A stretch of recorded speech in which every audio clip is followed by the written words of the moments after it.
नमस्कार मित्रांनो,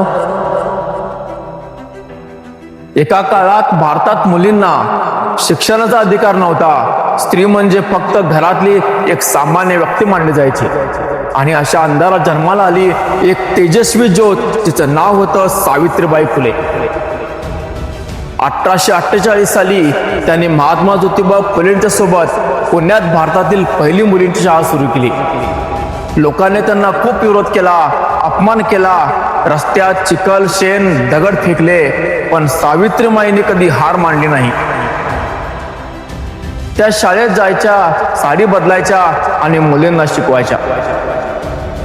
विधवा स्त्रियावर अन्याय होत असताना त्यांनी त्यांच्यासाठी आश्रयगृहे उघडली. मुलींचा जन्म म्हणजे श्राप मानला जात होता. अशा वेळी सावित्रीमाईंनी त्यांना जीवन दिलं. 1897 मध्ये भयंकर प्लेगची साथ आली होती. लोक घाबरून आपल्या माणसांना सोडून पळत होती, पण सावित्रीमाई घाबरल्या नाहीत. त्यांनी एका आजारी बाळाला उचलून घेतलं, त्याला दवाखान्यात पोहोचवलं. मात्र सावित्रीमाईंना स्वतःचे प्राण गमवावे लागले.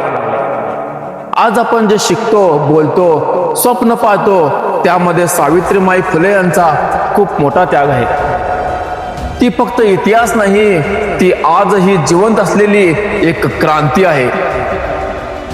जय सावित्रीमाई. सर्वांना सावित्रीबाई फुले यांच्या जयंती निमित्त हार्दिक हार्दिक मंगलमय शुभेच्छा. धन्यवाद. मित्रांनो, जर तुम्हाला व्हिडिओ आवडला असेल तर सर्वांनी शेअर नक्की करा, कारण सावित्रीमाईचा इतिहास सर्वांपर्यंत पोहोचलाच पाहिजे.